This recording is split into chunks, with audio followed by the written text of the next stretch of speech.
যে আমরা এখানে কাজ করতে আসছি, কাজ করব।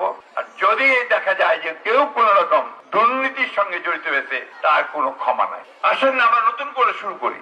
আমাদের অনেক ক্ষতি হয়ে গেছে, পেছন দিকে না তাকাই। হতাশ হবেন না। হঠাৎ করে ওয়ে কেন পারে, মুই কেন পানুনি, এটা ধৈর্য ধরেন, আপনিও পাবেন। হ্যাঁ, পেশেন্স, একটু ধৈর্য ধরেন। স্কিমটাই এমন, এর পরিকল্পনাটাই এমন। ওই ডিসি সাহেব পাবে একটা, মহিলা তো, আমার স্ত্রীও পাবে একটা। হ্যাঁ, সত্যি বলছি, এই স্কিমটাই হচ্ছে যে প্রত্যেকটা মহিলার প্রধান যারা পরিবারের, তারা এই কার্ড একটা পাবেন। উনি কি কাজে ব্যবহার করবেন না করবেন সেটা পরের ব্যাপার, কিন্তু ওনার হাতেও একটা কার্ড থাকবে।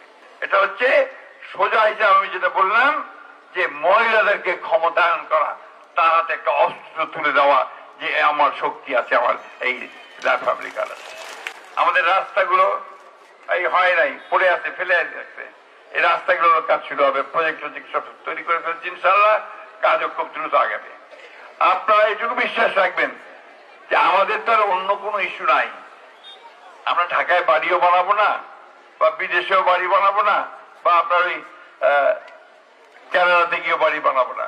আমার যা কিছু বাড়িঘর ঠাকুরগাতেই, এটাই বেঁচে রাজনীতি করতেছি। সুতরাং আপনারা নিশ্চিত থাকেন যে আমরা এখানে কাজ করতে আসছি, কাজ করব।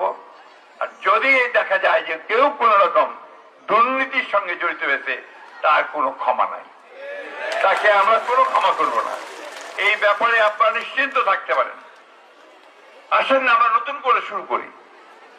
আমাদের অনেক ক্ষতি হয়ে গেছে, পেছন দিকে না তাকাই, সামনের দিকে তাকিয়ে সামনেটাকে কি করে সুন্দর করা যায়, কি করে আমরা ভালোভাবে বাস করতে পারি, কি করে বেঁচে বেটার লিভিং করতে পারি, বাচ্চাগুলোকে লেখাপড়া শেখাতে পারি, তাদের জন্য কাজের সংস্থান করতে পারি, স্বাস্থ্য সেবা মায়েদের জন্য করতে পারি। এই কাজগুলো আসেন আমরা সবাই মিলে যদি করি, তাহলে আমরা করতে পারবো, এই বিশ্বাস আমার আছে। কারণ আমি একজন বিশ্বাসী মানুষ, কারণ আমি মনে করি যে জনগণের শক্তির কাছে আর কোন শক্তি বড় নয়, ঠিক না?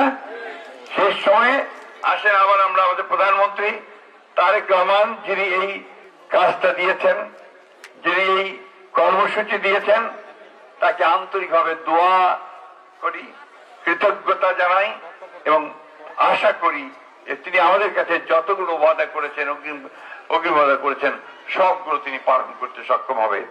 এই কথা বলে আপনাদের সকলের সুস্বাস্থ্য দীর্ঘায়ু কামনা করে এবং এই প্রজেক্ট সফল হোক আল্লাহ তাআলার কাছে দোয়া চেয়ে শেষ করছি। আসসালামু আলাইকুম, খোদা হাফেজ, বাংলাদেশ জিন্দাবাদ।